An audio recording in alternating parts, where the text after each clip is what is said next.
Hello everyone, this will be The Secret Behind Communism, chapters 12, 14, 15, 16. Chapter 13 is already on my channel.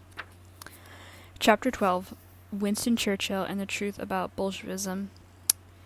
The predominance of Jews in the inner sanctum of the communist revolution in Russia was well known at the time. It is only since the end of the Second World War this fact has been suppressed. A good example of the contemporary awareness of the Jewish nature of the early communism can be found in the writing of young Winston Churchill, later to become Prime Minister of the UK. On February 8, 1920, Churchill wrote a full-page article for the Illustrated Sunday Herald which detailed the Jewish involvement in communism.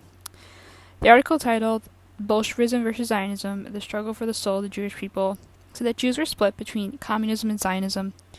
Churchill favored the Jewish nationalists and appealed to what he called loyal Jews to ensure that the communist Jews did not succeed. Churchill went even further and blamed Jews for every subversive movement during the 19th century, writing, quote, "This movement among the Jews, the Russian Revolution, is not new. From the days of Spartacus, Weishaupt, to those of Karl Marx, and down to Trotsky, Bela Kun, and Rosa Luxemburg, Emma Goldman, this worldwide conspiracy for the overthrow of civilization and the reconstruction and reconstitution of society on the basis of arrested development, of envious malevolence, and impossible equality has been steadily growing. It played, as a modern writer, Mrs. Webster, has ably shown, definitely a recognizable part in the tragedy of the French Revolution. It has been the mainspring of every subversive movement during the 19th century, and now at this last band of extraordinary personalities, from the underground, the great cities of Europe and America have gripped the Russian people by the hair of their heads and become practically the undisputed masters of that enormous empire. Terrorist Jews. There is no need to exaggerate the part played in the creation of Bolshevism and the bringing down of the Russian Revolution by these international, for the most part, atheistical Jews. It is a very great one, and probably outweighs all others. With the notable exception of Lenin, the majority of the leading figures are Jews.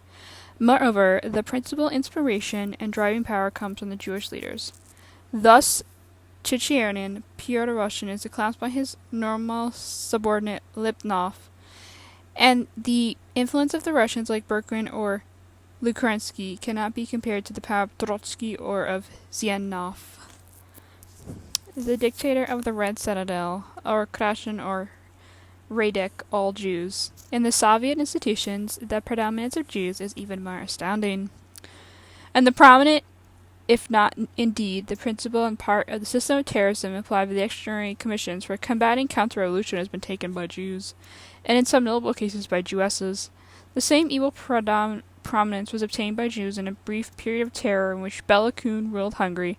The same phenomenon has been presented in Germany, especially in Bavaria, and so far the madness has been allowed to prey upon the temporary prostration of the German people.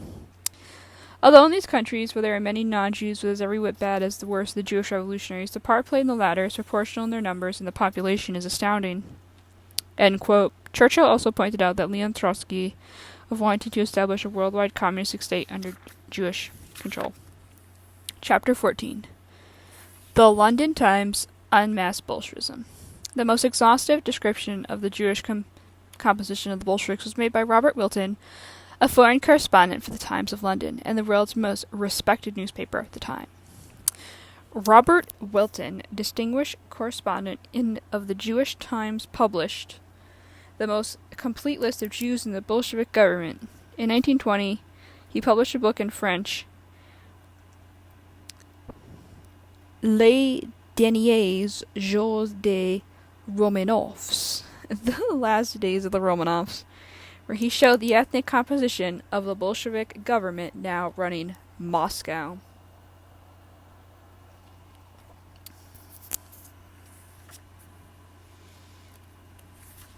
Chapter 15. The Executioners of the Red Terror. Shortly after the March Revolution of 1917, the Tsar had applied for permission for himself and his family to leave the country. Nicholas II was closely related to the royal families of England and Denmark, and he felt exile there was preferable to remaining a prisoner in his own land. The provisional government had been inclined to grant his request, but the St. Petersburg Soviet had blocked the move, and the royal family had been transferred to Ekaterinburg in South Russia. The Jew Yakov Mikhailovich Yurokowski, head of the Czech secret police in Ekaterinburg at the time when the Tsar and his family were kept prisoners at the Aptiev house in the town. After conferring directly in Moscow with the president of the Russian Soviet Republic, the Russian part of the USSR, a Jew by the name of Yakov Soderlov, and Yurkowski, a Cheka team, murdered the entire imperial family and their retainers by shooting them in the cellar of the Aptiev house. The bodies were removed to the countryside, which had been initially thrown into an abandoned mine shaft. The following morning, when the rumor spread in Yekaterinburg regarding the disposal site, Yurkowski removed the bodies and buried them in a pit on Koptyaki Road, since abandoned cart track 12 miles north of the city. Yurkowski was rewarded for his murderous work, and in 1921 he was promoted and became chief of the gold department of the Soviet State Treasury. He died of natural causes in 1938. There, in 1918, they were housed in a home of a local merchant named Ipitev.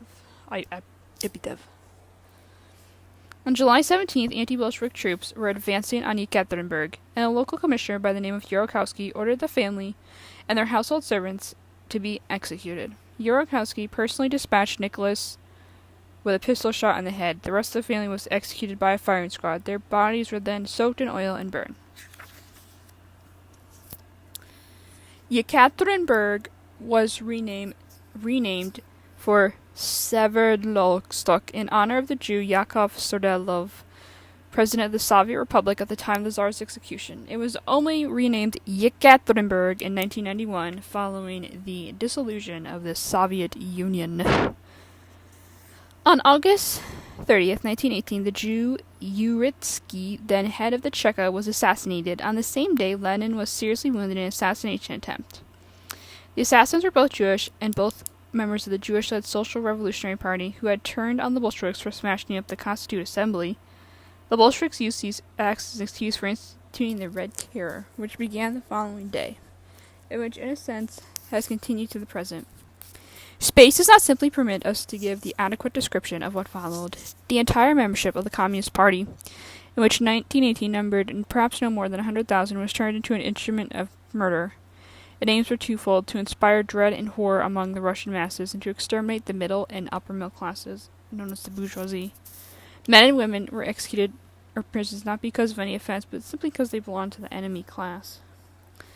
And this definition eventually included every merchant, professional person, and landowner. Not only were these class names exterminated, but members of their family fell victim as well.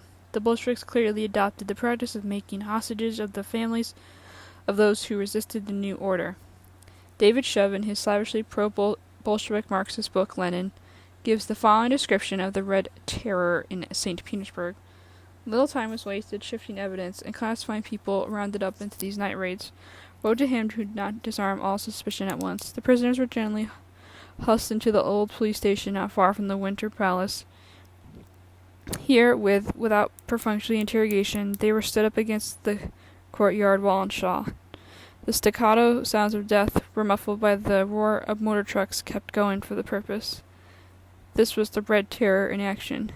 The tragedy of all this cannot be measured by numbers alone, and these people were the best that Russia had. They were the leader class, the priests, the lawyers, the merchants, army officers, and university professors. They were cream of the Russian civilization. The total effect is much the same in any country. With its small and upper middle class exterminated, Russia's peasant and worker population accepted Jewish Bolshevism without protest. The Russian masses, deprived of their spokesmen and leaders, were simply incapable of counter-revolution. That's what the Red Terror had set out to accomplish. Chapter 16, Exporting the Revolution. A basic tenet of the Marxist ideology was and is the promotion of world revolution. The Bolshevik leadership undertook in 1919 to further this aim by establishing the Third International, which convened in March of 1919. Its presiding officer was Lenin, and its first president was the Jew Zinoviev, who remained its head until 1926. The prime objective of the Third International was to establish communist parties in the various countries of the world and lent them aid and assistance in overthrowing their respective governments. Prospects of the success were bright in the spring of 1919. The Jewess Rosa Luxemburg Revolution in Germany. The first country to experience a communist revolution outside of Russia was Germany. The German government, which had abdicated the Bolshevik coup by felicitating Lenin's return to Russia via the Seal Railway Car, was in 1918 faced with a revolution of its own. In many aspects of the German Revolution paralleled the one in Russia. As World War I reached the climatic year of 1918, as German manpower losses mounted, the Jew-dominated German Social Democratic Party spreads the seeds of defeatism among the German population as much as the Bolsheviks had done in Russia. On November 3rd, a mutiny broke out in the Navy in Kiel, followed by rioting by the Social Democrats. On November 9th, the Kaiser renounced his throne and the Social Democrats proclaimed a socialist republic. 2 days later, on November 11th, they agreed to an armistice with the Allies. The now occurring event, which was to embitter the German people against the Jews for all time, and which eventually contributed to the rise of Adolf Hitler. This was the demobilization of the German armies. It should be explained that Germany did not surrender by the terms of the November 11th armistice. The agreement was that all German armies were to withdraw the pre-war boundaries of Germany as a preliminary to negotiated peace. But as the German armies retreated to German soil, the revolutionary government, fearful lest the revolution be upset, ordered them to mobilize. On November 11th, Germany still possessed the mightiest military machine on the earth. 30 days it had nothing. Instead of being able to negotiate peace on the terms of Wilson's 14 points, helpless and prostrate Germany got the Versailles treaties. No sooner had the German armies been demobilized than the more extreme elements of the Social Democratic Party, led by Rosa Luxemburg, laid plans to seize control of the revolution, as the Bolsheviks had done in Russia. In Munich, another insurrection broke out on November 7th, 1918. It was led by Kurt Eisenhower, a small elderly Jew wearing a black fluffy hat which was large and it couldn't contain a shock of wild hair. Atypically untidy, he was the living cartoon of the bomb-throwing Red. He declared Bavaria a free state the day after 1-year anniversary of the Bolshevik Revolution in Russia, and made himself minister-president of Bavaria. 2 other Jews, Leopold Branto Villahave, served for a little while as People's Commissar for Trade and Finance Minister, respectively. He was shot 3 months later by a right-wing nationally of Jewish ancestry, and then another Jew, Ernst Haller, proclaimed Bavaria Soviet Republic on April 6, 1919, with several Jews in leading positions. It was a total farce. His deputy for foreign affairs, a psychiatric patient at that, for instance, declared war on Switzerland. 6 days later, on April 12, 1919, the Communist Party seized power with yet another Jewish leader, Eugene Levine. Now this farce became a bloody farce with several hostages taken from the elite and the investigation of Lenin. 8 men were accused of right-wing spies and executed. On May 1919, the communist adventure ended. Loyal elements of the army and the Freikorps entered Bavaria in a force, and about 40,000 men defeated the communists and executed Levine along with 700 others. In the street fights, another 1,000 supporters of the revolutionary government had been killed. Aided by the funds provided by the Soviet ambassador, the Jew Yoffe, Rosa Luxemburg's Spartacus Bund in January of 1919 attempted to overthrow the revolutionary government. The revolt following bloody street fighting was quelled by its leaders. Rosa Luxemburg and her fellow Jew, Karl Liebknecht, were imprisoned and later executed by German army officials. Following the execution of Rosa Luxemburg, the Third International dispatched the Jew Karl Radek to the party. Later, the Jewess Ruth Fischer assumed control of the German Communist Party and remained its head until 1924. Bela Kun's reign of terror in Hungary. Following World War I, Hungary also had a communist revolution. In this case, the instigator was a Jew, Bela Kun, who imposed the communist regime on the country in the spring of 1919. Bela Kun had participated in the Bolshevik Revolution in Russia, and following the armistice, he and a group of Jewish revolutionaries used forged passports and moved into Hungary and established the communist newspaper Vodos Ursay. Also supplied finances from the Soviet government and aided by the pro-communist resident Jewish population, Kun became quickly the dictator of all of Hungary. Bela Kun proceeded to follow the pattern of the Bolshevik Revolution. Kun's program was to arm at once and forcibly transfer every industry and all landed property without conservation into the hands of the proletariat. At first he collaborated with the Social Democrats, but soon shouldered them aside, nationalized all banks, all concerns with over 200 employees, all landed property with over 1,000 acres, every building other than workmen's dwellings.